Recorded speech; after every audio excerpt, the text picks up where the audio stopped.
नमस्कार. आजच्या बातमीपत्रामध्ये आपणा सर्वांचे स्वागत आहे. बघूयात आजच्या ठळक घडामोडी. लॉ हाऊस प्रकाशनातर्फे लेखक आणि लवादाचे वकील ॲडव्होकेट अमन विजय दत्ता लिखित the handbook on domestic arbitration in India या पुस्तकाचे प्रकाशन न्यायाधीश डॉक्टर शालिनी फणसाळकर यांच्या हस्ते करण्यात आले. या प्रसंगी जिल्हा सत्र न्यायालयाचे अतिरिक्त सत्र न्यायाधीश सुनील वेदपाठक, ज्येष्ठ सॉलिसिटर आणि मध्यस्थ अमित हरियाणी, मुंबई उच्च न्यायालयाचे ज्येष्ठ वकील निखिल साखरदंडे, सिंगापूर आंतरराष्ट्रीय लवाद केंद्राचे माजी उपनिबंधक ॲडव्होकेट गणेश चंदू व हिंद लॉ हाऊसचे रमेश शेट्टी उपस्थित होते. For having taken out your valuable time and having taken the effort to make it here. I have no words to thank the honorable dignitaries on the dais for their words of endorsement for not just the book but also for me. No amount of words are enough. I will leave it at that. It's a very exhilarating thing to hear.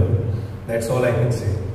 So I thank Dr. Justice Shalini Fonsarkar Joshi, Judge Shri Sunil Vedpatak, Mr. Amit Haryani, Mr. Nikhil Sakardande, and Mr. Ganesh Chandru. I thank each and every one of you for the kind words.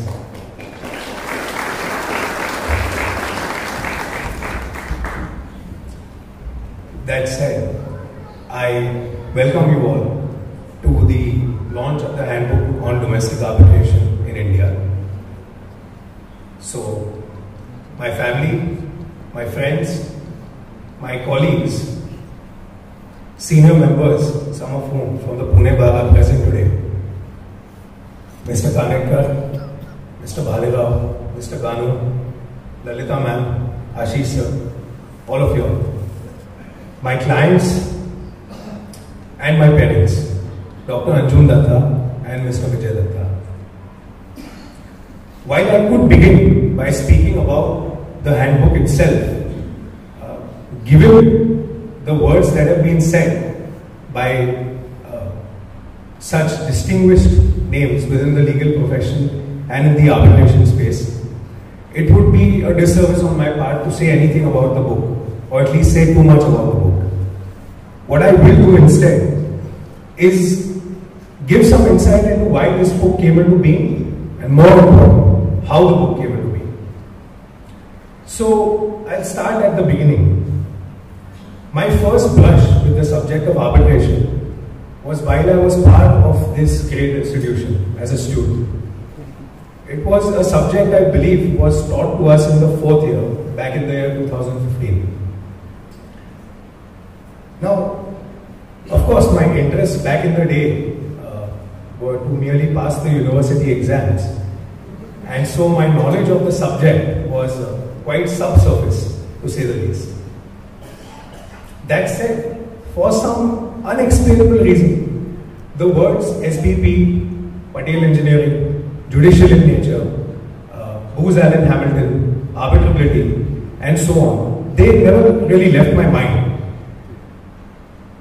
Now, I remember these words, I never forgot them, but I had no inkling of how many thousand pages deep these seemingly inconsequential, at least that's how they appeared to me back then, or small words ran.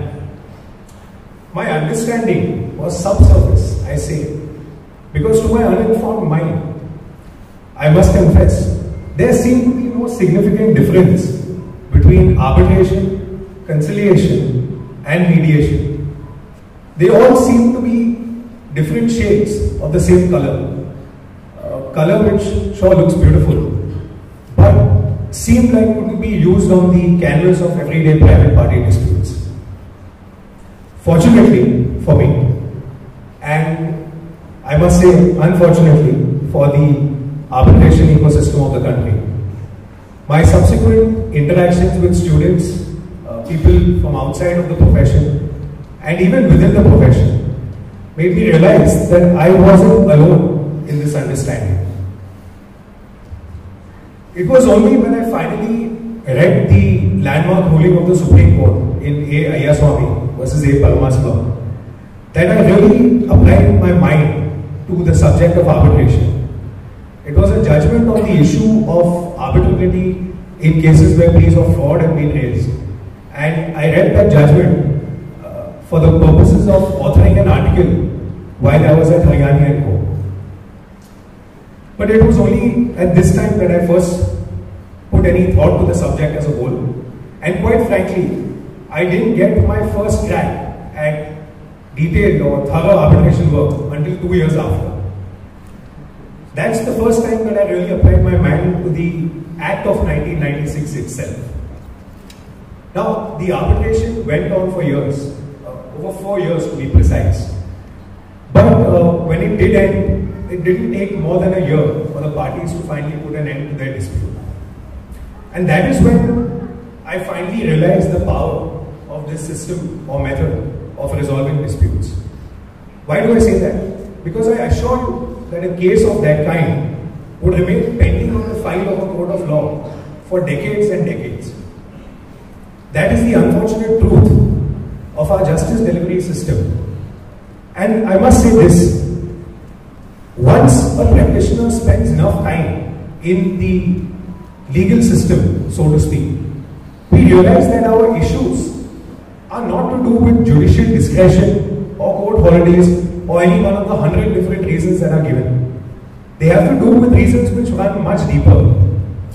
And our issues, in the manner of speaking, are systemic. That also includes us as a society or as parties. Irrespective.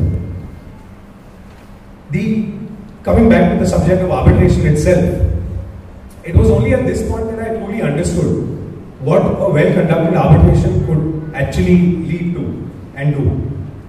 Now, given that a lot of each of the dignitaries have shed light upon arbitration as a subject, I won't take up too much time, but let me define arbitration in the best way that I have found it, such as to explain it to a newcomer.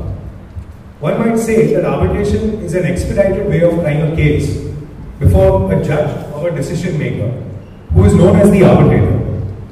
Now, the arbitrator is required to decide this case in accordance with the first principles, so to speak, of civil procedure, for that matter even evidence, minus the extreme technicality